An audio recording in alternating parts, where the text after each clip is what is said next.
네. 어디서 영어가 또 나왔죠? 네. 첫 번째 순서로 진혜진 리더님의 책 음원 발표가 있겠습니다. 진혜진 리더님 부탁드립니다. 네, 안녕하세요. 진혜진입니다. 저는 오늘 음원 책 중에서 책을 선택했고요. 보도 셰퍼의 이기는 습관이라는 책을 가지고 잠시 나누기를 원합니다. 이 책에서 프롤로그에서 그는 이렇게 이야기를 합니다. 음, 모든 아이 안에는 천재가 숨어 있다. 이 말을 인용해 나는 당신에게 이렇게 말해주고 싶다. 당신은 누구나 위너의 삶을 살 권리가 있다. 젊은 시절 나는 그 무엇보다 성공과 행복에 이르는 공식을 알아내고자 했다.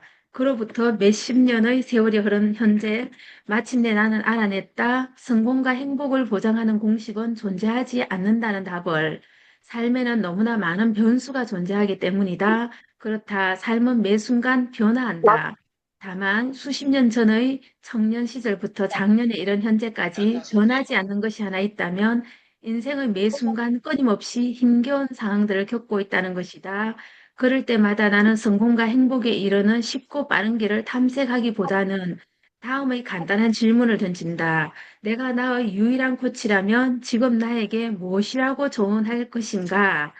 질문을 던지고 나면 천천히 답이 떠오른다. 그리고 늘 깨닫는다. 내가 답을 이미 알고 있었다는 것을. 이라는 프롤로그에서 보도셰프는 이야기하면서 이렇게 이야기합니다.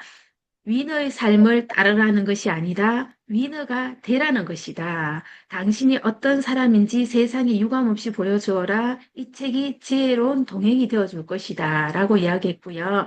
이분은 이 책에서 첫 번째 습관부터 30문제의 습관을 이야기하고 있는데, 이 중에서 제가 이 책을 저는 25년도 4월 24일부터 이 책을 서점에서 구매해서 지난주까지 이 책을 제가 읽었는데, 그 중에서 제가 많이 와닿은 부분을 간단하게 시간이 짧으니까 몇 가지만 한번 금방 읽어드리겠습니다. 우리는 왜 변화에 실패하는가? 결정을 내리는 것을 힘들어하기 때문이다. 더 정확하게 말하면 자신의 결정을 신뢰하지 못하기 때문이다. 변화를 원할 때는 냉정하게 자신에게 물어보라. 나는 지금 이 상태에 계속 머물고 싶은가? 아니면 성장과 긍정적 변화를 진심으로 원하는가? 결정은 떠난다는 뜻이다. 그 결정을 위해 내가 무엇을 내려놓아야 하는지를 정확하게 아는 것이 중요하다. 중요한 결정에 필요한 것은 천재적인 전략과 통찰, 탁월한 선택이 아니다. 이별하는 용기다. 라는 부분이 저는 참 와닿았었고요. 음, 그리고 또 한 가지, 성공하는 사람들이 왜 자신의 성공을 행운으로 돌리는지 아는가? 겸손해서가 아니다. 정말 운이 때문이다. 실패를 수없이 거듭하다 보니 종종 실패하지 않는 운을 얻었기 때문이다. 성공하는 사람들이 평범한 사람들보다 잘하는 것이 있다면 실패다. 나는 실패를 많이 하고 있는가? 라고 이야기했고요. 엄청나게 시도하라. 라고 이야기했어요. 그리고 IBM의 창업자 토머스 존 와스 시니어는 어떤 인재가 회사에서 승진할 수 있는가라는 기자의 질문에 이렇게 답했다. 실수와 실패를 남들보다 2배로 많이 하는 직원이다. 라고 답했다고 합니다. 그리고 제가 짧은 시간에 우리 리더님들께 조금이라도 더 알려드리고 싶어서 세 개의 그룹을 받아들여라는 목록이 있었는데요. 이렇게 얘기했어요. 어디에 있으나 세 개의 그룹이 존재한다. 한 그룹은 당신을 거부할 것이다. 두 번째 그룹은 아무런 결정도 하지 못하고 최종적으로 아무런 행동도 하지 않는다. 세 번째 그룹은 당신의 아이디어와 경험, 철학을 수용한다. 저희가 STP를 하면 이렇게 된다라는 이야기와 비슷한 생각이 떠올랐어요. 그리고 위너들이 문제를 대하는 자세에서 위너들은 문제를 결코 최종적인 상태라고 여기지 않는다. 위너들은 하나의 문제가 삶의 모든 영역에 영향을 끼치는 것을 허용하지 않는다. 그리고 위너들은 자책하지 않는다. 문제를 바라보는 우리의 관점이 진짜 문제다라고 이 책에서는 여러 가지 도움이 되는 이야기를 해주었었고요. 내가 또 우리 리더님과 공유하고 싶은 분이 하나 있었는데요. 오리와 독수리의 차이에 대해서 이야기를 하는 부분이 있었어요. 267페이지에 보면 오리들은 말한다. 난 그걸 감당할 여력이 없어. 독수리들은 말한다. 어떻게 하면 그걸 감당할 여력이 있을까? 라고 이야기한다라는 부분이 참 제게는 많이 와닿았었어요. 음, 그래서 마지막 부분에 제가 많이 기억에 와닿는 부분이 있었어요. 오리들은 한결같이 9시부터 6시까지 일한다. 독수리들은 필요하다면 6시부터 9시까지 일한다. 오리들은 위기에서 위험에 주목하고 독수리들은 기회에 주목한다. 라는 부분들이 있었는데 짧은 시간이었지만 이 책이 굉장히 많은 저희 아메이 사업을 하고 있는 현재 우리들에게 많은 동기도 되고 문제 해결력을 가지는 데 있어서 도움이 되는 책이었던 것 같아서 저는 굉장히 추천을 합니다. 이상입니다. 네, 발표 감사드립니다. 읽고 싶은 책 목록이 또 하나가 추가되는 것 같습니다. 네, 두 번째 순서로 제품 감동의 조승주 리더님 발표가 있겠습니다. 부탁드립니다. 네, 안녕하세요. 진주에서 활동하고 있는 조승주입니다. 잠깐만요. 화면 나오죠? 네, 네. 어, 안녕하세요. 조승주입니다. 저는, 카루팀, 제가, 좋아하는 제품 몇 가지가 있는데, 그 중에 한 가지인 카루틴 플러스에 대해서, 말씀드릴까 합니다. 저는 사업 시작할 즈음에, 어, 제가 고객들로부터 가장 많이 들었던 말이, 너는 눈이 왜 그리 충혈됐어? 이런 말들을 되게 많이 들었거든요. 그래서 나도 몰라? 뭐 이러면서 왜 이리 충혈되지? 이러면서 막 그러고 다녔던 기간이 한 3, 4년 정도가 되는 것 같아요. 그때 제가 이렇게 애용했던 제품이 카로틴 플러스입니다. 그래 뭐 때문에 나왔는지 모르게 나중에 한 3, 4년 지나고 나서 그 매번 충혈되었던 그 제 눈이 그 핏줄이라든지 이런 것들이 다 정상으로 돌아왔거든요. 그런 것들이 나중에 알고 봤더니 카로틴 플러스와 오메가3였다는 걸 알았거든요. 그래서 제가 애용하는 제품이기도 하고요. 저는 그 대행 할인마트나 이렇게 마트들 이게 막 화학물질이 범람하는 그런 건물이나 이런 데 가면 제일 먼저 피로를 느끼는 게 눈이거든요. 눈이고 그리고 실이고 막 이런 거 있잖아요. 그리고 햇빛을 보면 되게 막 이렇게 좀 눈을 못 뜨는 그런 점막이 약한 그런 눈을 가지고 있더라고요. 제가 예전에. 그래서 제가 그 안구 건조증이 좀 있을 때 이 카로틴 플러스를 되게 애용하는데요. 이 카로틴 플러스가 우리 그 몸의 첫 번째 방어선이래요. 우리 첫 번째 방어선인 점막 건강을 올려주는 그런 제품인데요. 여기에는 그 제가 이거는 제품 그게 아니니까 한번 읽어보시고요. 여기에 베타카로틴이 이렇게 많이 들어있는데 여기에 두나리엘라 추출물을 이렇게 사용하는 거잖아요.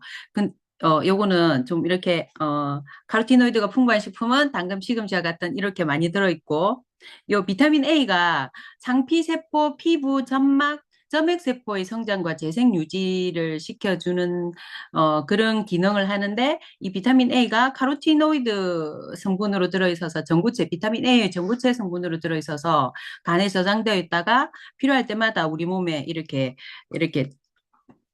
나오는 거잖아요. 그래서 저는 이 비타민 A를 많이 먹으면 원래 과잉증이 생기는데 카로티노이드 상태로 있기 때문에 저는 이런 안구 건조증 증상 있을 때마다, 어, 원래는 아침, 점심, 저녁 이렇게 하루에 3번 한 알씩 이렇게 먹는 건데 저는 5알씩을 아침, 점심, 저녁으로 이렇게 한 3일에서 5일 정도를 먹거든요. 그러면 그 건조증이 되게 편안해져요. 그런 증상을 느껴서 그런 증상이 있을 때마다 이렇게 좀 메가요법으로 먹고 그 다음에 정상요법 이렇게 정상 그 용량을 지키면서 먹고 이렇게 하거든요.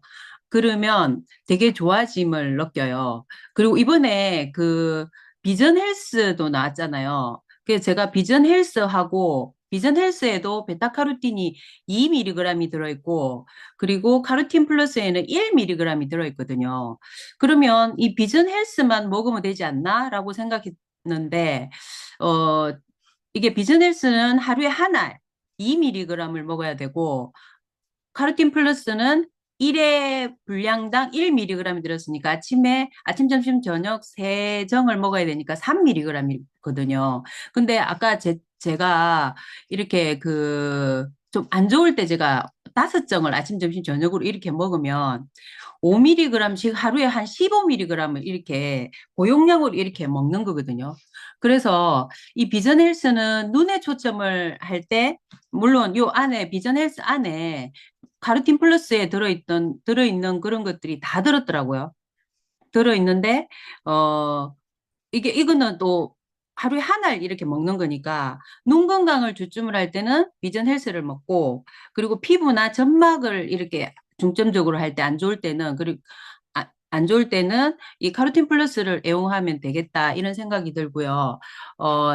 그리고 이 그 카로틴 플러스가 골격근 연조직 성장에도 작용을 해서 성장을 촉진하고 뼈를 강화하기 때문에 아이들의 이렇게 성장기에도 좋고 그리고 이렇게 그 관절 안 좋을 때도 되게 좋은 거고요. 그리고 어 항산화제잖아요. 비타민 A가. 그런 항산화 기능도 또 하고 있고, 그리고 갑상선 기능 항진증 개선에도 되게 도움이 된대요.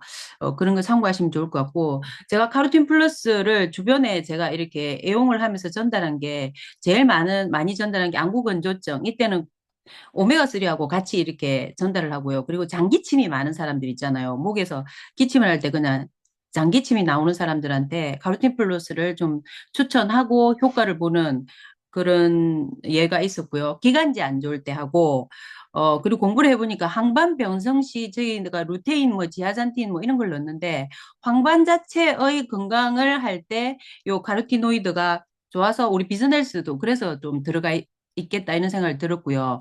그리고 제 아들이 저번에 라식 수술을 했었거든요. 그때 제가 그 라식 수술이 점막을 이렇게 깎아내는 그런 거기 때문에 이 라식 수술 후에도 그 메가요법으로 이렇게 추천을 했었고 그리고 피부 시술하신 분들한테 이렇게 많이 추천하고요.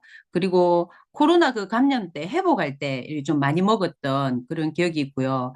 그리고 제가 이렇게 CD를 듣는데 쏙 썰일 때 씹어서 먹으면 그 점막을 이렇게 감싸서 되게 효과를 본다고 하더라고요. 그리고 피부 건강, 그리고 특히 건조할 때, 그렇게 좋고요. 온몸이 우리가 점막으로 다 덮여 있어서 그 온몸의 면역기관 1차 그 방어선이니까 그때 그 면역에도 좋고, 그리고 장누수구 증후군에도 좋은 게 이거라서 오늘 제품 애용에 공유해 드립니다. 이상입니다. 네, 발표 감사합니다. 네, 다음 순서 대모의 박지연 리더님 부탁드립니다. 네, 박지연입니다. 오늘 영상이 좀 고르지 않아 가지고 그거는 그 나중에 단톡에다 공유할게요.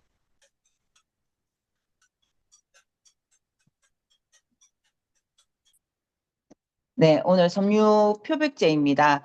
지금 이제 여름이기도 하고, 여름이 다가오기도 하고, 그다음에 그 장마철이잖아요. 이때에는 세균 번식이 이제 너무 잘 되다 보니까 여름에 이렇게 산소계 표백제가 저는 그 소비자들한테 많이 전달되는 제품 중에 하나예요. 그래서 산소계 표백제가 예전에 이게 삶지 않고도 삶는 효과가 있다. 세균을 뭐 99.9% 이렇게 제거한다. 이렇게 해서 우리가 소비자들에게 얘기를 많이 했었는데 실제 우리 제품군에 있는 그런 설명이 없습니다. 그래서 혹시 저는 약간 그걸 막 없는 걸 막 오버해가 얘기하는 거 별로 좋아하지 않아 가지고 기록이 없는 거는 얘기를 안 합니다. 그래서 오늘 이 산소계 표백제는 제가 얘기하는 게 장마철이고 그다음에 이제 행주라든지 그다음에 수건 요때에 우리가 세균 번식이 많이 되면서 또 냄새가 많이 나잖아요. 그때 이제 삶을 때 요걸 쓰시면 이제 도움이 되어서 얘기를 한번 해봅니다. 우리가 그 표백제 보면 산소계와 염소계가 있습니다. 그래서 용도를 보면 표백하고 얼룩 제거하는 때는 산소계이고, 그다음에 화장실 청소, 악취, 뭐 요때에는 세탁조 청소 이럴 때에는 이제 염소계를 쓰는 거고, 표백 효과는 네, 둘 다 이제 높죠. 그리고 성분은 우리 산소계가 과탄산 나트륨이거든요. 그리고 염소계는 치아염소산 나트륨 돼 있는데, 사실 이 산소계 표백제는 우리가 이렇게 가지고 있는데, 이제 다른 분들은 과탄산 나트륨을 좀 많이 써죠. 실질적으로 냄새가 나고, 그다음에 우리 그 뭐죠, 그 스텐 이렇게 삶을 때에도 과탄산 나트륨을 좀 쓰기도 하고, 세척을 할 때 이걸 좀 많이 쓰더라고요. 그러면 우리 제품하고 이제 차이점을 조금 얘기해 주면 좋겠죠. 그리고 물과 만나면은 활성산소가 이제 산화작용을 일으켜 가지고 표백도 되고, 그다음에 단백질 성분 요것도 이제 그 제거가 되는 거거든요. 어, 그리고 염소계 같은 경우는 어쨌든 이거는 좀 많이 그 섬유를 손상을 많이 시키는 부분이기 때문에, 염소계가 요즘 세제를 좀 잘 알고 있으면 좀 염소계를 대부분 잘 안 쓸 거라고 봅니다.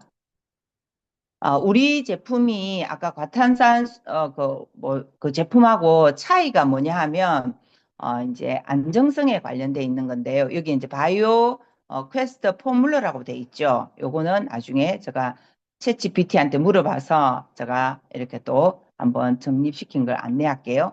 이 제품에는 우리 네 가지 어떤 그 특징이 있거든요. 그래서 아메이 독자 개발되어 있는 바이오캐스트 포뮬러는 아메이 독자 개발로 만들어진 거고, 아메이가 인정하는 마크이거든요.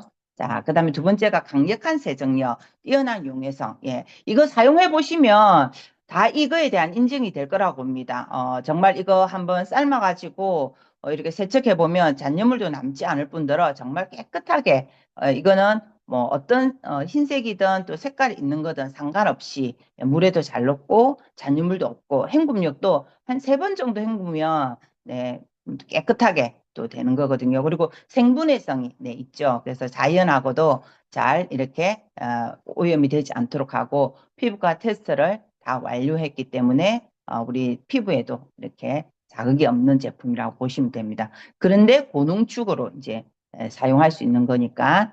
그리고 포장재 또 예전에는 우리가 이렇게 통에다가 사용했는데, 지금은 우리 박스에다가 다 들어가 있죠. 그렇게 해서 이 모든 것들이 오히려 더 최대한 이게 우리 그 뭐죠, 그거 되지 않도록 환경적인 어떤 제품을 하기 위해서 만들었다고 보시면 됩니다. 여기 보면 바이오 포뮬러 되어 있는데, 바이오는 생물, 생분해, 그다음 친환경, 그리고 자연 유래 성분, 생분해성, 뭐 원료 이렇게 돼 있죠. 그래서 우리가 과탄산 그거하고는 이제 다른 게, 이게 생분해성이 되고 자연 유래 성분이기 때문에, 이게 바다를 가든 우리 또 하수구나 이걸 좀 이리 하더라도 이게 다 녹아가지고 우리 하천을 오염시키지 않는 거잖아요. 그리고 집에 이 과탄산 이거 제품을 많이 쓰면 이게 녹지 않고 그게 딱딱해져 가지고, 오히려 우리 이 기물 파손이라 해야 되는 물이 이렇게 막혀 가지고 나중에 대공사가 된다고 얘기를 하더라고요. 그리고 퀘스트는 이제 탐구, 추구하다, 안전하고 효과적인 세척력을 계속 이렇게 개발하는 그런 노력이라고 해서, 참 이름을, 우리 세제 이름을 SA8을 들어가면서 이렇게 바이오퀘스트라고 이렇게 참 잘 지은 것 같아요. 딱 제품 특성에 맞게끔. 그래서 안전하게 이렇게 쓸 수 있다라는 거. 그래서 조금 타사하고 썼을 때 되도록이면 우리가 이런 좀 의식을 가지고 이런 안전한 제품을 좀 써자라고 얘기를 하고, 아주 소량으로 이제 쓰시면 충분히 네, 오래 쓸 수 있는 얘기를 해주시면 좋을 것 같아요. 이건 제가 영상을 찍은 건데 설명을 조금 하자면, 이게 첫 번째 영상인데, 제가 이제 대형 후라이팬이 이번에 이제 제가 요리하다 보니까 좀 튀김을 하고 또 오래 좀 매일매일 뭐 쓰고 나면 계속 세척을 하는 것이 아니잖아요. 그래서 그 주변에 바깥에도 이렇게 좀 이물질들이 좀 남아 있는 부분이 있어요. 그래서 저는 냄비를 봐가지고 조금 세척해야 될 것 같다, 냄비가. 그러면 그 냄비에다가 이제 우리 행주를 넣고 삶아요. 그렇게 삶고, 또 행주에 나중에 영상에 보면 오염물질이 있거든요.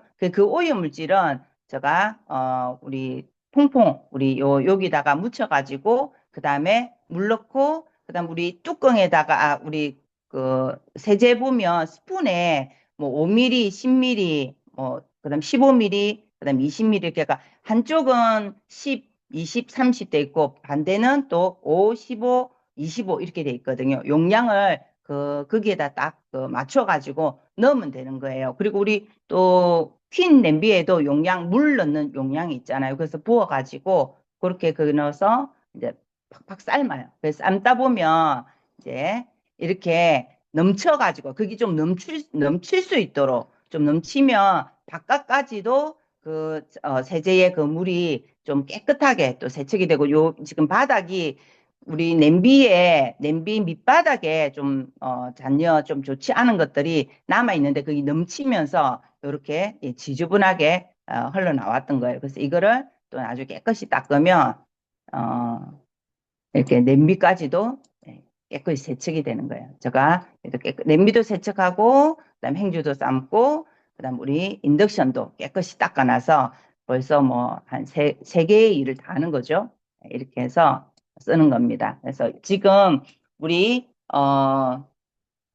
여름철에 많이 세균 번식이 되어 있을 때 요 표백제를 좀 많이 소비자들에게 전달해 주면 좋겠습니다. 이상입니다. 네, 발표 감사드립니다. 네, 다음 순서로 제품 강의 식이섬유에 대해서 손미정 리더님 발표 부탁드립니다. 네, 안녕하세요. 손미정입니다. 화면 공유하겠습니다.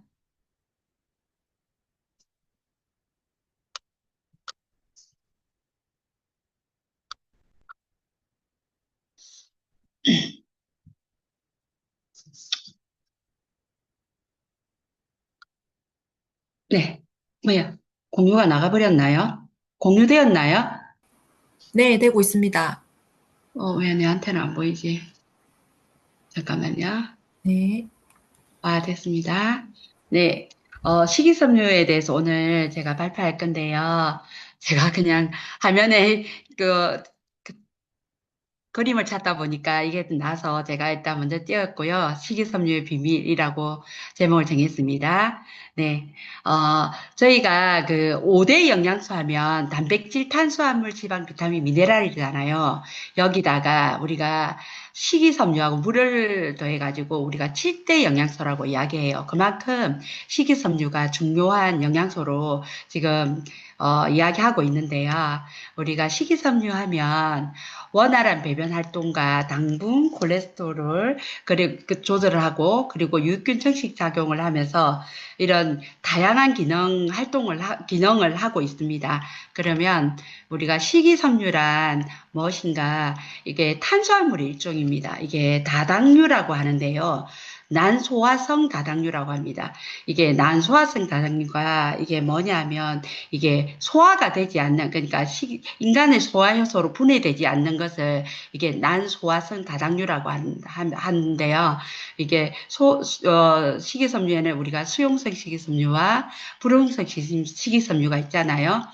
수용성 식이섬유는 우리의 물에 녹거나 팽윤, 그게 팽윤이라는 거는 물을 흡수할 때 빵빵하게 이게 부풀어 오르는 걸 팽윤이라 하더라고요. 그리고 팽윤을 하고 그 대장에서 또 우리 세균, 그 대장에서 발효를 하면서 우리 장내 미생물을 먹이가 되잖아요. 그러면서 우리 단세 지방산을 대사산물을 이게 생성하게 되잖아요.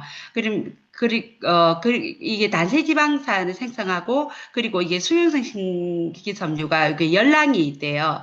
약 2칼로리의 열량을 낸다고 하는데, 우리가 지방은 9칼로리의 열량을 내고, 탄수화물 단백질은 4칼로리의 열량을 내잖아요. 이 식이섬유도 약 2kcal 열량을 낸다고 합니다. 이게 수용성 식이섬유 종류에는, 아라비아금 있고 고아금, 펙틴, 과육, 두류, 해조류에 많이 들어있는데 제가 아라비아금이 뭔가 이게 보니까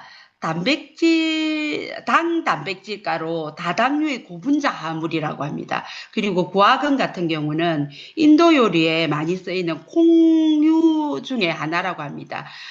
이런 수용성 식이섬유가 많이 들어있는 종류고요. 그리고 이제 불용성 식이섬유는 우리 물과 진화력이 적죠. 그러니까 물에도 잘 안 녹는 거죠. 그리고 세균에 의해서 분해도 안 되는 거고, 배변량과 배변 속도를 빠르게 해서 변비 예방에도 굉장히 도움을 주고요. 이게 불용성 식이섬유가 많이 들어있는 게 셀룰로즈와 헤미셀룰로즈, 리그닌, 과피, 정곡류 채소에 들어있는데 셀룰로즈와 헤미셀룰로즈, 리그닌 이게 조금 생소해서 찾아보니까 이게 다당류의 한 종류로 이것도 섬유질로 이루어진 성분이라고 합니다. 여기에 불용성 식물성이 많이 들어있다고 하네요. 그래서 우리가 수용성 식이섬유는 하는 역할이 뭐냐면 점성을 나타내며 과일, 구화금, 아까 해조류 등에 많이 들어있다고 했잖아요. 물을 결국은 이게 수용성 식물은 물을 많이 흡수해서 젤 형성으로 부드럽게 만들어주는 역할을 하면서 부피를 팽창하고 결국은 포만감을 부피가 팽창하게 되니까 포만감 정대를 느낄 수 있는 거죠. 그리고 단단한 변을 물을 많이 흡수하니까 부드럽게 만들어주고요. 그리고 콜레스테롤 흡수를 억제합니다. 그리고 소장에서 당 흡수를 또 지연하고요. 담즙산과 유해물질 체외 배설 유도를 하고요. 그리고 콜레스테롤 저하 및 그리고 소화기관 염증 억제 효과를 나타내고요. 장내 유균을 정식작용을 해서 장내 환경을 개선한다고 합니다. 그리고 불용성 식이섬유는 우리 통곡물, 현미, 채소 등의 대부분 질긴 부분에 다량 함유되어 있는데 이게 대변의 양을 늘려 빠른 변의 배출을 도와준다고 합니다. 그리고 대장 내 정장 기능을 활성화시켜서 유효소 등의 장벽 접촉을 줄이고 빠른 배출에 도움을 줍니다.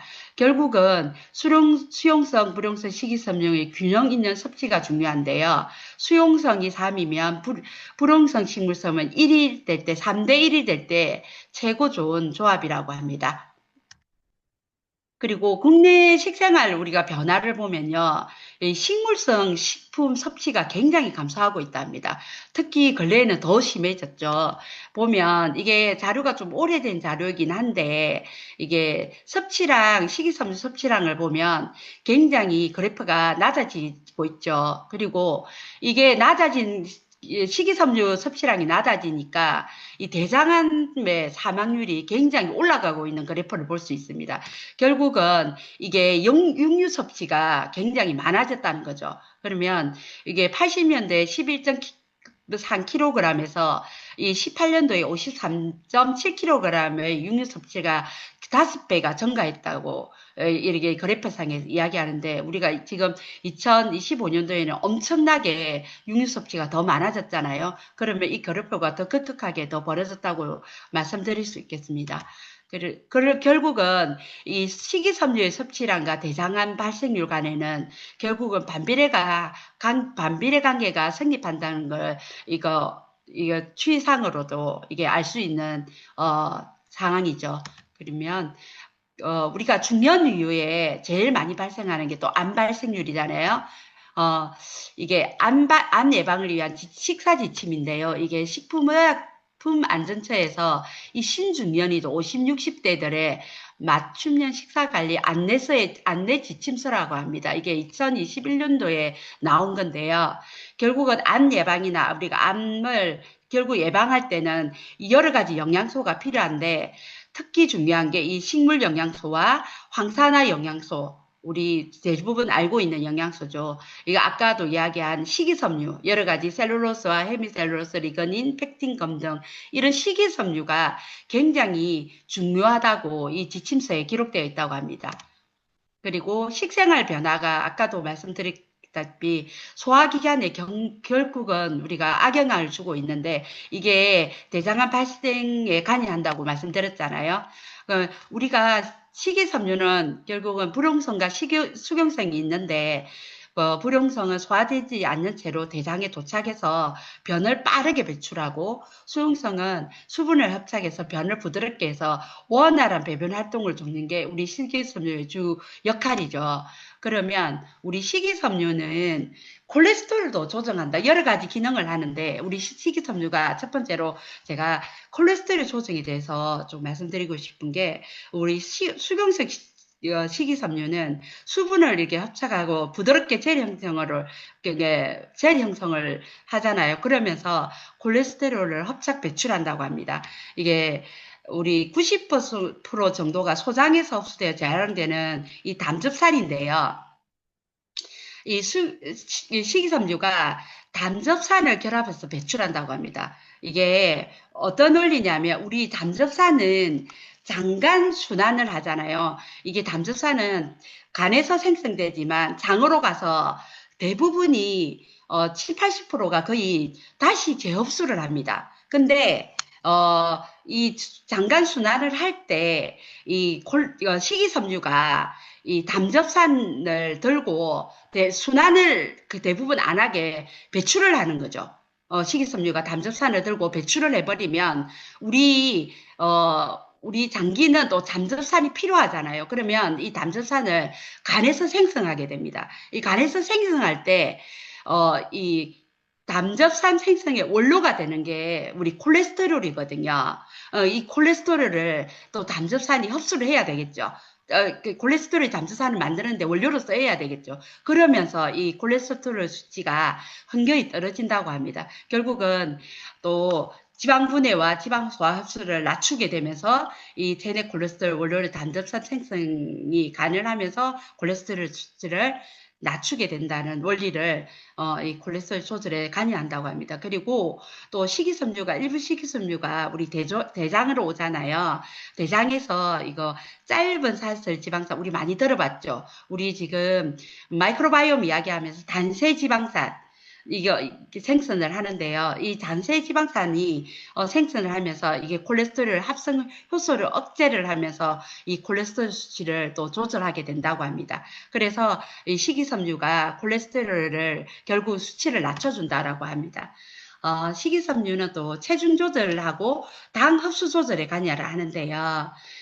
우리가 수용성 식이섬유를 먹었을 때 수분을 아까 흡수해가지고 젤 형태로 만든다 했잖아요. 그러면 이게 부피가 확 늘어나면서 우리가 포만감을 주겠죠. 그러면 우리가 배고픔이 좀 없으니까 포만감이 가면서 체중 조절에 도움을 되고 그리고 젤 형태일 때 부피가 증가하면서 이거 당분도 흡수하게 된다고 하네요. 그러면서 당분 흡수 속도를 저하시키면서 당 흡수 조절에 그러니까 우리 그 당뇨에도 굉장히 많은 관여를 하게 된다고 합니다. 결국은 식이섬유는 이게 과학적인 논문으로 밝혀진 과학 논문인데요. 혈당 조절에 관여한다. 결국 식이섬유는 아까도 말씀드리겠다시피 공복감을 지연한다 했잖아요. 물을 흡수하면서 이게 팽창하면서 공복감을 지연하고 또 소화 관련 위장관 호르몬을 조절한다고 되어 있습니다. 이게 GLP-1인데요. 이 GLP-1을 제가 찾아보니까요. 주로 장에서 분비되는 호르몬이에요. 이게 호르몬인데 글루코겐 라이크 펩타이드의 약자입니다. 이게 인슐린 분비를 촉진하고 혈당 조절도 하는 역할을 하면서 이게 식사 후 포만감을 올려주고 다이어트에도 도움되는 호르몬이더라고요. 그리고 여기에 보면 PYY라는 것도 있는데 이게 펩타이드 YY인데 이 호르몬도 포만감을 주는 호르몬이라고 합니다. 결국 식이섬유가 혈당 조절을 포만감을 주니까 우리가 혈당 조절을 하는데 효과를 주겠죠. 그리고 탄수화물 분해 속도도 지연하게 됩니다.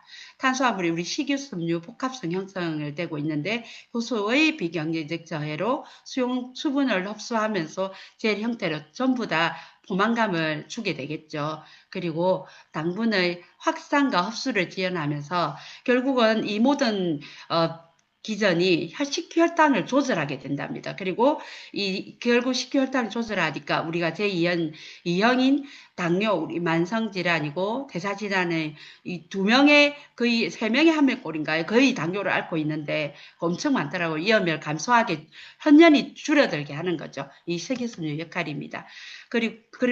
그리고 당뇨환자 대상으로 식이섬유의 혈당 조절 기능 관련 메타 분석 결과 논문이 이렇게 이야기하는데요. 이게 제가 이걸 조금 정확하게 해석할 줄은 모르겠지만 어쨌든 식이섬유의 지속적인 섭취가 당화 혈색소를 감소시킨다는 과학적 논문입니다. 결국은 우리 당화 혈색소를 감소시켜야 되는데 이 당화 혈색소라는 뭐냐 하면 혈관 내에서 헤모글로빈과 포도당이 결합한 것을 말하는데요. 이 평균 혈당치를 나타내는 지표이죠. 우리가 그 식이섬유가 우리 프리바이오틱스 이야기 많이 하시잖아요. 장내 유익균들의 정식 인자로서 우리 프로바이오틱스가 먹이가 그게 결국은 프리바이오틱스잖아요. 식이섬유.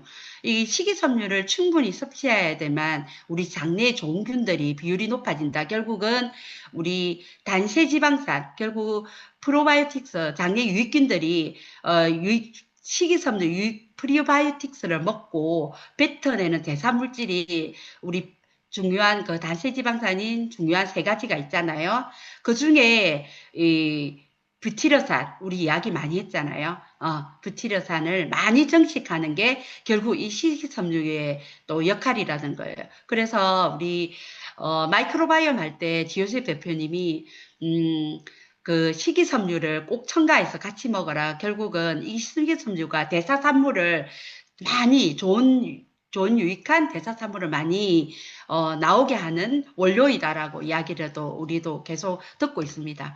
그래서 식이섬유 프리바이오틱스는 결국은 기능성을 확인할 수 있는 다수의 이 연구 결과인데요. 저는 영어로 이 다수의 연구 결과가 이렇게 나와 있다고 합니다. 결국은 혈당과 염증은 밀접한 관계가 있는데요. 우리 결국은 혈당은 염증 질환이잖아요. 혈관 염증 질환이잖아요. 염증은 또 노화 질병의 주범이기도 합니다. 우리 식이섬유 프리바이오틱스에 대해서도 이야기하고 싶은 게 많잖아요. 아까도 이야기했지만 부티르산 대표적인 게 우리 장벽을 튼튼하게 하고 염증도 억제하고 이런 걸 계속 많이 내야만 우리 장내에 유익한 대사물질이 많이 나와야만 우리 대표적인 장누수 증후군도 막는 게 이런 유익한 대사산물이 많이 나서 장내 환경이 굉장히 활성화되고 좋은 환경을 이루어야만 이 장내 잠깐만요. 죄송합니다. 너무 많이 넘어갔네요. 다만 우리 장누수 정형군도 우리가 막을 수 있는 여러 가지 대사 질환이나 만성 질환의 원인인 그 장누수 증후군도 막을 수 있는 프리오바이틱스 식이섬유를 많이 섭취해야 한다고 합니다. 결국은 체내에 축적되는 다양한 독소, 만성 염증의 원인, 딕토스의 중요성을 올려야 되는데요. 여기는 메디컬 뉴스 투데이라고 하는 그 신문인 같아요. 신문, 의학신문.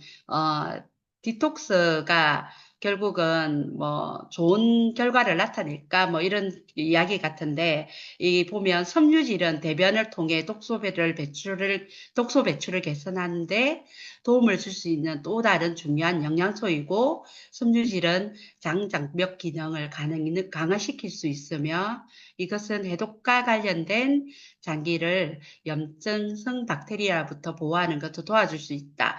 위드 프로바이오틱스 결국은 프로바이오틱스와 식이섬유를 같이 섭취해라 라는 내용인 것 같습니다. 네. 결론은 식이섬유는 원활한 배변 활동을 하고요.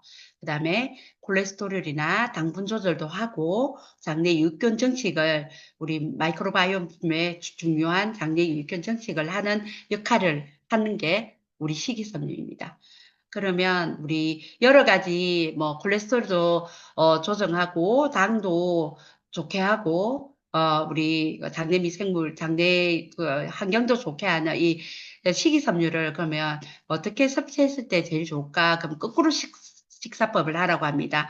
한 끼 식사를 할 때 식이섬유 먼저 먹고, 그리고 단백질을 섭취하고, 맨 마지막에 탄수화물을 이 순서대로 섭취하는 방법이 제일 좋은 방법이라고 하네요. 우리는 대부분 반대로 섭취하고 있죠. 이 거꾸로 식사법을 했을 때 우리가 건강한 식사를 즐길 수 있다고 합니다.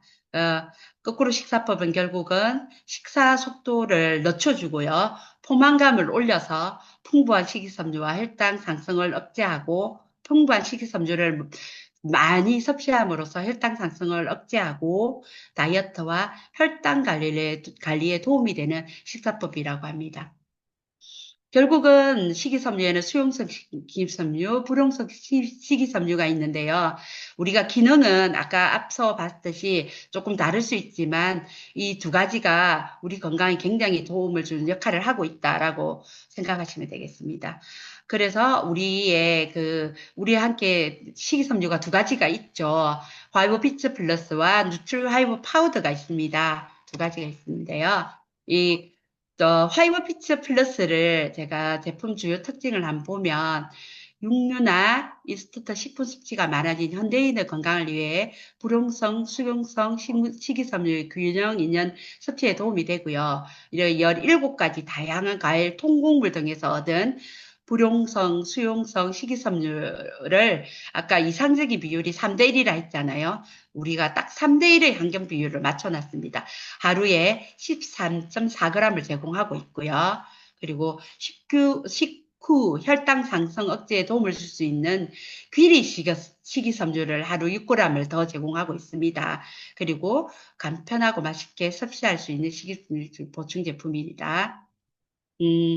1일 이해 섭취를 할 수 있고요. 1회 17g 우리 스쿱 있죠. 충분한 물과 함께 섭취하고요. 그리고 식이섬유를 섭취할 때 또 중요한 게 우리가 처음에 식이섬유를 같이 먹었을 때 변비가 온다고 이야기해요. 그러니까 이게 식이섬유가 우리가 물을 많이 흡수해서 우리 몸에 있는 또 우리 납성분이나 그리고 우리 대장에 있는 그 사이사이에 있는 찌꺼기, 배출하고 남은 찌꺼기 사이사이에 장내에 끼어 있는 그 식이섬유를 흡착해서 싹 깨끗하게 우리 독소를 깨끗하게 배출하잖아요. 근데 이게 물을 많이 먹다 보니까 우리가 기존에 먹던 물을 계속 먹게 되면 순간 변비가 올 수 있거든요. 그래서 화이비츠를 섭취하실 때는 물을 평상시보다 좀 많이 더 섭취해야만 변비에도 도움이 됩니다. 그리고 화이브 피치 파우더가 있는데요. 물이나 음료에 타서 간편하게 섭취할 수 있는 우리 스틱형, 우리 들고 가지고 다닐 수 있는 스틱형으로 되어 있죠. 여기는 3가지 수용성 식이섬유를 제공하여서 포만감을 제공하고 있습니다. 여기는 1일 한 포, 제품 한 포를 200에서 300ml의 물 또는 음료수에 잘 녹인 후 섭취하시면 됩니다. 여기 여러 가지 했고요. 그리고 이제 어쨌든 아까도 말씀드렸듯이 우리 요즘 마이크로바이옴에 관여해서 우리 식이섬유 많이 또 프리바이오틱스 이야기하잖아요. 우리 식이섬유를 아침 굿모닝에 같이 섭취했을 때 우리 장 환경은 더 좋아지고 그리고 장내 미생물이 나오는 이 좋은 대사산물을 많이 내었을 때 우리 장 환경이 굉장히 좋아질 거라고 이야기해드리고 싶습니다. 그리고 마지막으로 식이섬유는 건강한 식습관을 유지하는 데 있어 가장 중요한 영양소 중 하나다를 강조하면서 저희 발표는 여기서 마치겠습니다. 네, 수고 많으셨습니다. 네, 다음 순서로 이기현 리더님의 마이크로바이옴 특강이 있겠습니다. 부탁드립니다. 네, 이견입니다. 자료가 공유되는 동안, 우리 손미정 리더님 식이섬유 지금 파트랑 제가 지금 진행할, 마이크로바이옴과 이 특강하고 좀 연계가 되는 내용이 있는 것 같아서, 이어서 들으시면 좋을 것 같습니다. 저는 오늘 10% 휴먼 부분에 2장을 예, 주로 할 건데요.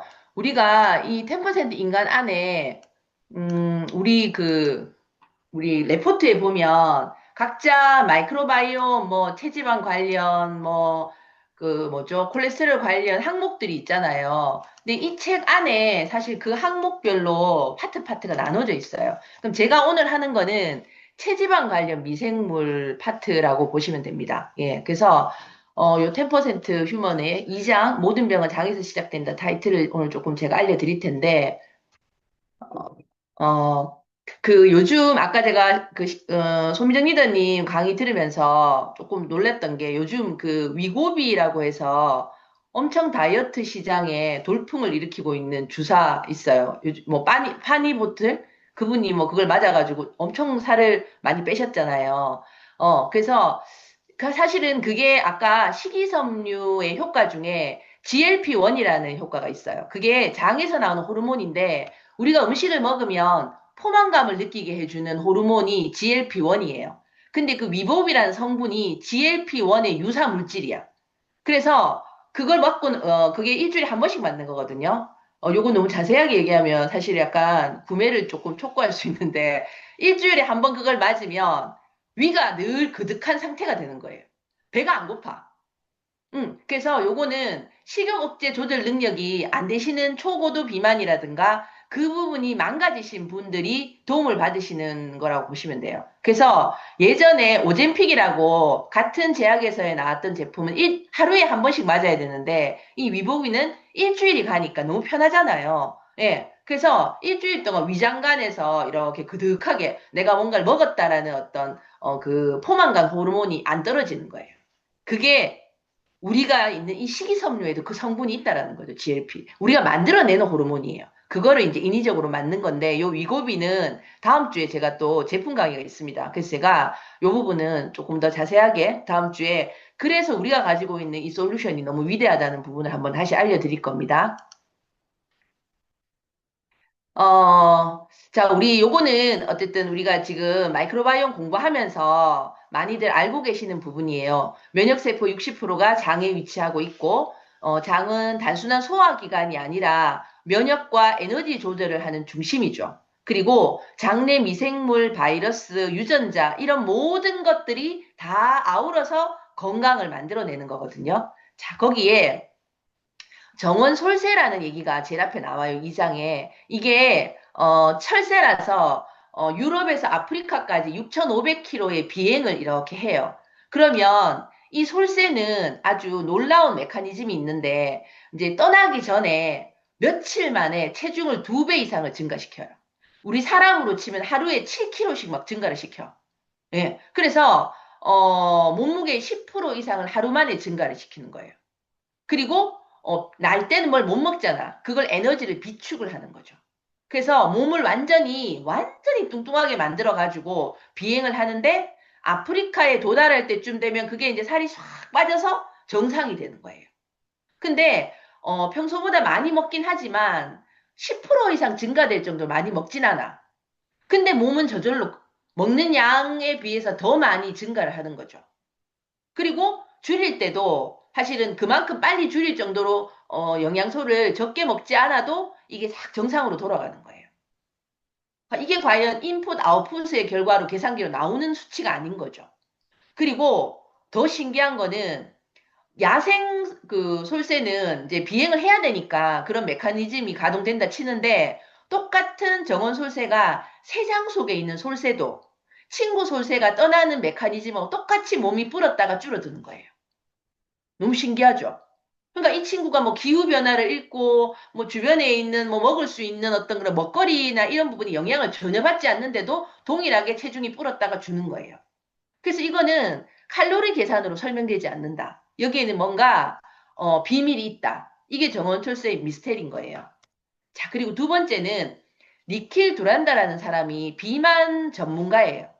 근데 이 사람이 이제 여러 비만 환자들을 달아봤겠죠, 임상을. 근데 살이 뭐 찔 때도 찌고 빠질 때도 빠지는데 또 요요가 오고 이러면서 계속 이 악순환을 도는 많은 환자들을 보면서 과연 이 비만의 키가 뭔가를 고민하고 있을 때, 이렇게 닭에게 그 뭐죠, 바이러스 감염이 된 거야. 그래서, 닭의 그 닭장에 닭들을 다 폐사를 해야 되는 상황이 생겼던 거예요. 그래서 그 이제 죽은 닭들을 해부를 해보니까, 뭐 갑산성은 축소돼 있고 여러 가지 문제점들이 많은데 이 바이러스에 감염된 어떤 쥐들은 실제적으로 체지방이 없고 되게 말라야 되는데 과하게 체지방이 쌓여 있는 거예요. 그래서 그 동일한 죽은 닭의 바이러스를 뽑아서 쥐한테 감염을 시키니까 여지없이 쥐가 살이 찌더라는 거예요. 아, 그럼 이 바이러스 감염에 의해서 살이 쪘구나. 를 실험을 한 거죠. 근데 그 바이러스 이름이 AD36 바이러스, 아데노 바이러스의 한 종류인데, 이 바이러스를 감염된 사람들, 감염된 쥐들은 지방세포가 생성과 저장을 지나치게 저장을 엄청 많이 하게 되는 거예요. 그 살이 찌게 되는 거예요. 근데 이거는 사람한테도 동일한 어떤 연관성이 있더라는 거죠. 그래서 우리가 이런 바이러스에 감염이 되면 감염으로 비만이 될 수 있다는 거죠. 그래서 비만은 단순한 의지 부족으로 보는 시선은 변화가 필요하다. 이 사람이 게을러서, 뭐 많이 먹고 안 움직여서라는 어떤 관점으로만 해석하기에는, 이게 이런 어떤 것들은 해석이 안 되는 거죠. 그래서 미생물 바이러스도, 어쩌면 비만과 관련될 수 있다. 라는 게 이런 니킬 두란다 실험을 통해서 알게 된 거예요.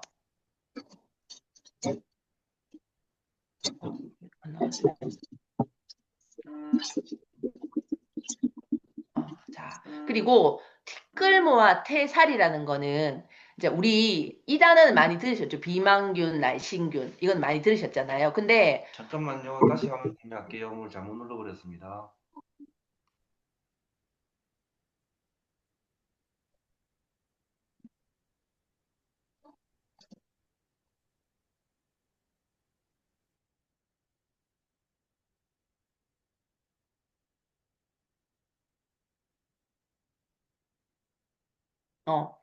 비만균, 날씬균이 우리 몸에 있는데 요거는 그 뭐죠? 영어를 조금 알아두시는 게 왜냐면 이게 영어로 나올 때가 많더라고요. 퍼미큐테스가 비만균이고 박테로이데테스가 날씬균이에요. 근데 비만균이 날씬균보다 에너지 추출의 효율이 높다. 그러니까 내가 뭘 먹으면 내 몸에 쌓는 어떤 효율이 비만균이 많을 때 더 많이 쌓인다는 거죠. 똑같은 걸 먹는데도. 그리고 이걸 쥐를 실험해 봤더니 비만균을 쥐한테 넣어서 똑같은 어떤 음식을 줬을 때 체중 증가가 더 빨랐던 거죠. 왜? 비만 세균지가 2% 열량을 추가 추출한다는 거예요. 그러면 우리가 2% 정도라고 얘기하면 예를 들어서 몸무게가 키 160에 몸무게가 62kg, 163, 62kg이신 분은 비만 세균이 많게 되면 2% 정도 열량이 추가로 내한테 쌓이는 거잖아요. 그러면 하루에 치면 40칼로리를 내가 더 먹게 되는 거예요. 동일한 양을 먹었을 때. 그럼 1년이면 1.9kg고 10년이면 19kg예요. 이게 그래서 티끌모아 태살인 거야. 그리고 요거트가 137칼로리면 비만균이 많으신 분은 140칼로리를 먹는 거가 되는 거예요. 날씬균이 많으신 분은 137칼로리인데. 이 얼마나 억울한 일이에요. 그러니까 적게 먹는다고 살이 안 찌는 게 아니라 내가 얼마나 에너지를 추출하는 효율이 높으냐 낮느냐에 따라서 엄청난 차이가 난다는 거죠.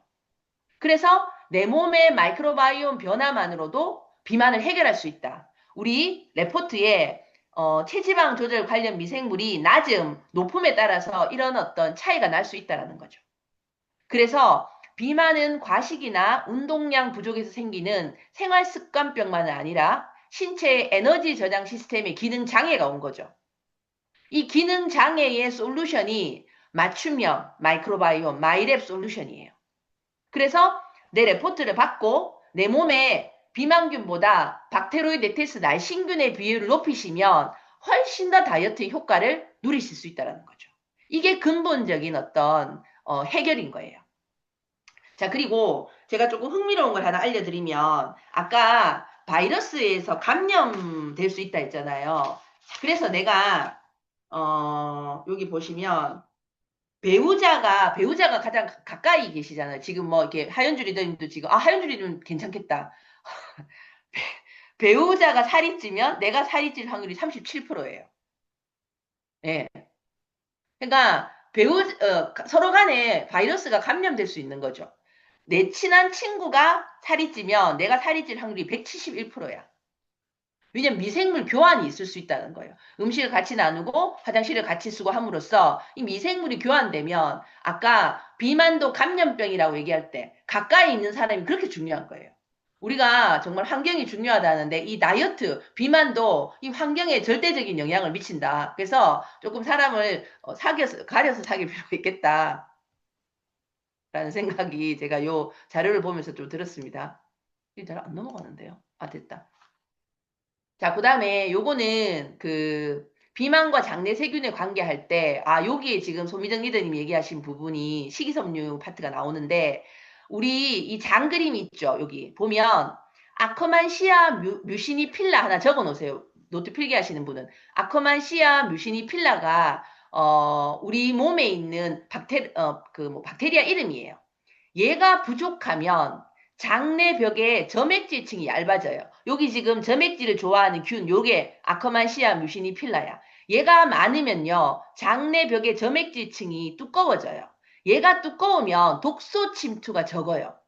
근데 얘가 부족해지면, 아커만시아 뮤시니 필라가 부족하면 얘가 얇아짐으로 인해서 LPS라는 게 지질 다당류인데 독소거든요. 이 독소가 염증도 일으키고 살을 찌게 만드는데 얘가 침투를 엄청 잘해요. 근데 이 점액질이 두꺼워지면 얘가 침투가 안 되는 거죠. 그래서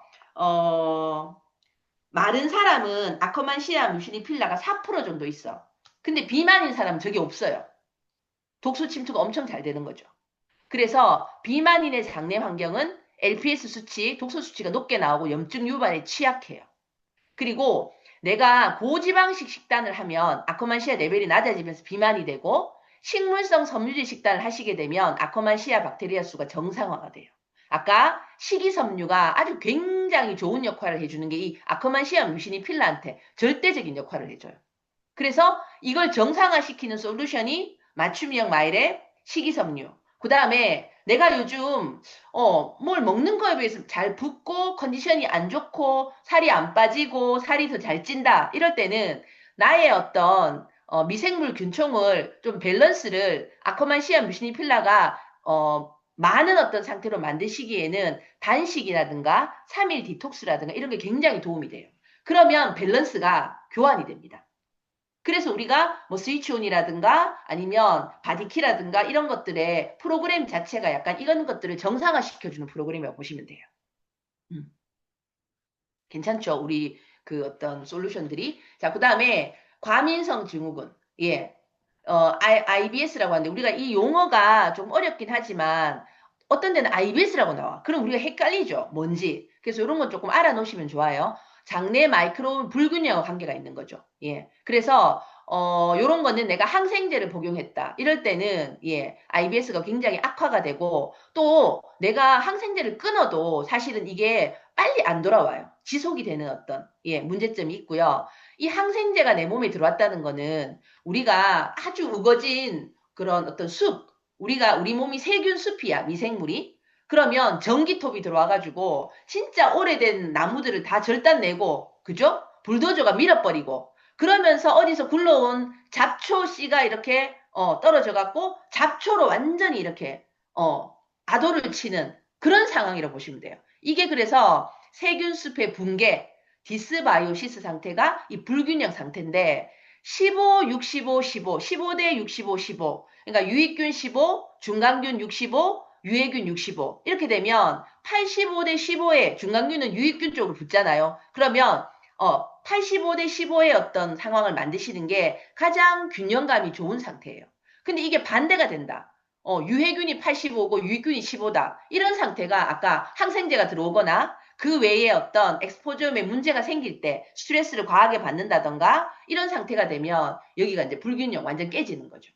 그래서 쉽게 잘 안 돌아와요. 이럴 때 과민성 증후군 같은 게 이제 내 몸에 오게 되는 거죠. 그래서 장내 미생물 조정 불안정이 주요 원인이기 때문에 이 밸런스를 맞춰주는 게 아까 단식을 좀 한다던가 3일 디톡스를 한다던가 식이섬유를 좀 풍부하게 먹어준다던가 이런 것들의 행위로 이 균형을 빨리 맞춰주는 게 좋고요.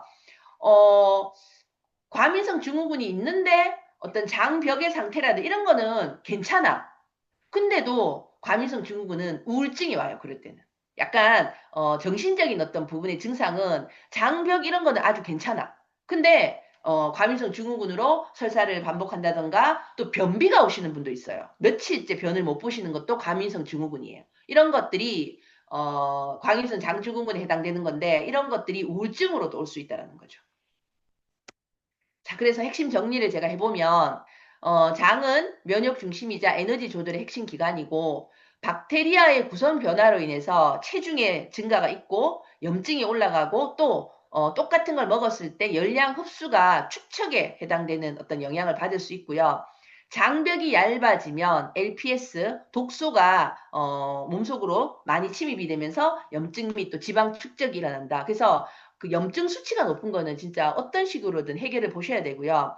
장내 생태계가 깨지면서 과민성 장증후군, IBS 등 질환이 유발 가능하고 기존의 칼로리 이꼬르 살 이론은 과학적으로 완전하진 않아요. 그래서 체중 조절은 단순히 먹고 운동하는 공식으로 설명할 수는 없고 장내 미생물, 바이러스, 유전자 이런 다양한 요소가 관여되는 어떤 부분이라고 생각하시면 되고요.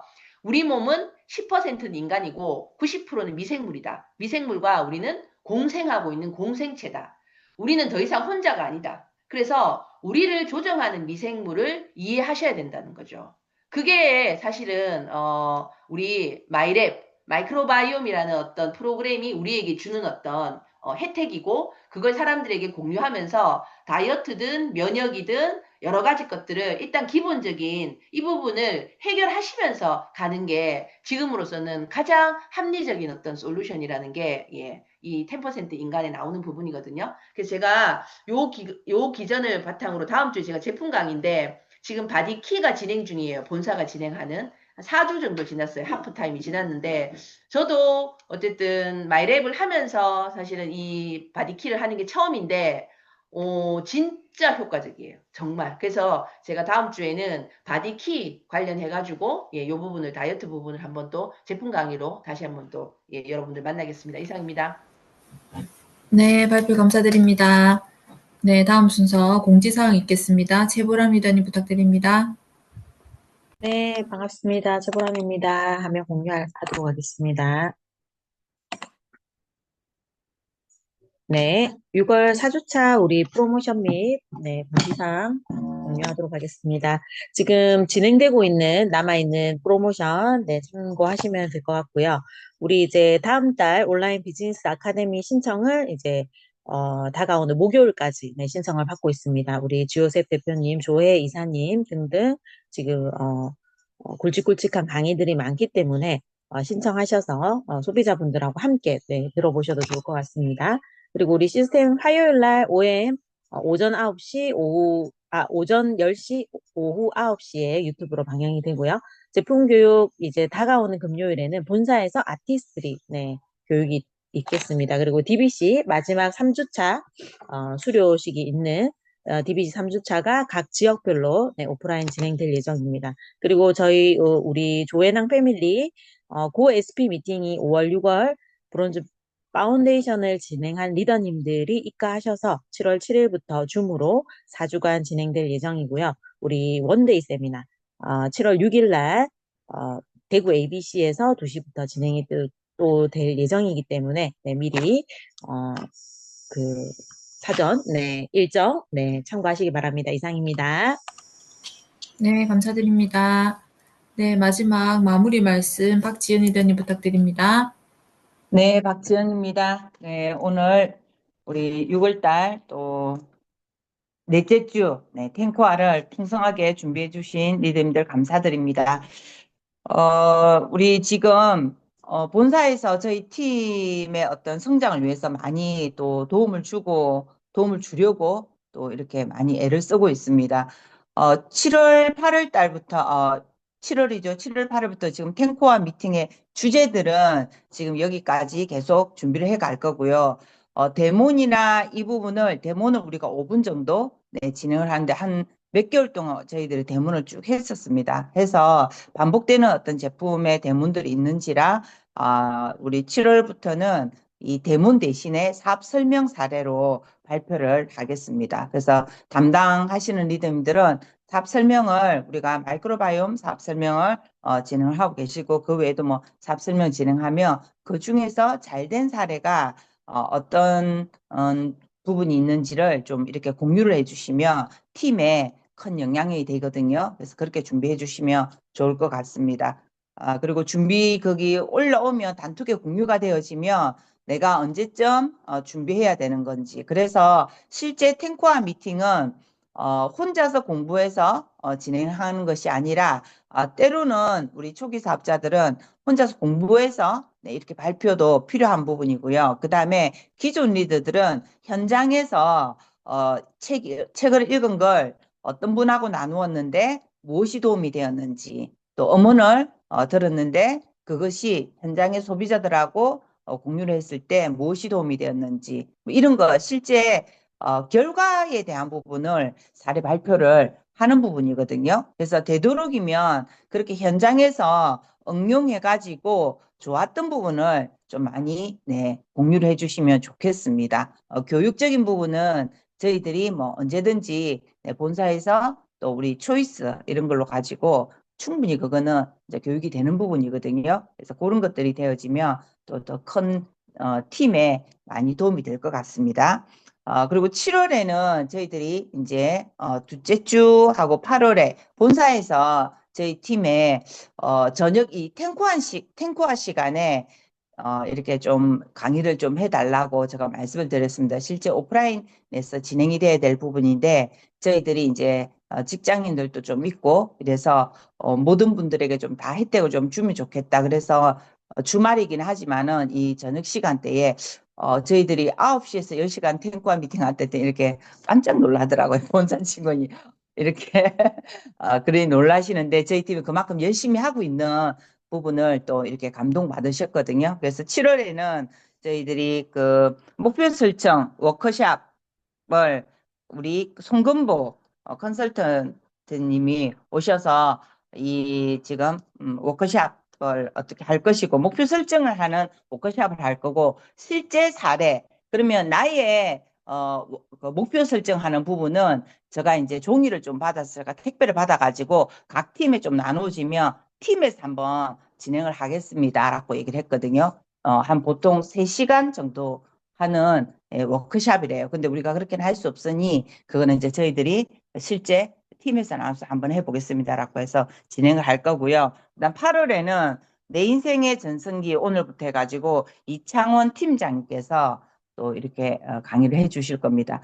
그래서 내용에 어떤 내용인지 한번 제가 또 팀장님하고 통화를 한번 해서 혹이라도 주변에 뭐 내 인생의 어떤 전성기 조금 더 어떤 부분을 준비해야 될 것인지 또 어떻게 가야 될지 방향을 못 잡으신 분들 어떤 소비자분들이 있으면 같이 초대도 해야 될 내용들이냐라고 물어보면 그렇다라고 하면 우리가 이 줌을 그분들에게도 전달해서 다 같이 들을 수 있도록 한번 가능하면 그렇게 진행도 한번 해보겠습니다. 그래서 많이 참여가 되어야 사실 본사에서도 우리 팀에 대한 어떤 성장률을 또 더 크게 보고 더 많은 지원이 있겠죠. 그렇게 갈 거니까 7월 지금 남아있는 이제 6월 마무리도 끝까지 잘하시고 7월 8월도 우리 3개월을 텐텐텐 해가지고 정말 내년 회계연도에는 다 같이 여행을 갈 수 있는 그런 팀이 되었으면 좋겠습니다. 파이팅!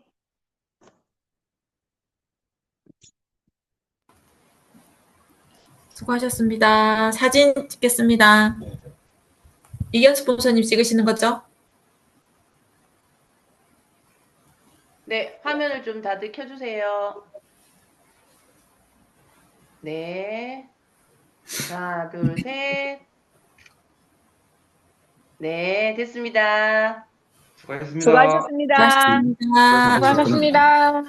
수고하셨습니다. 수고하셨습니다.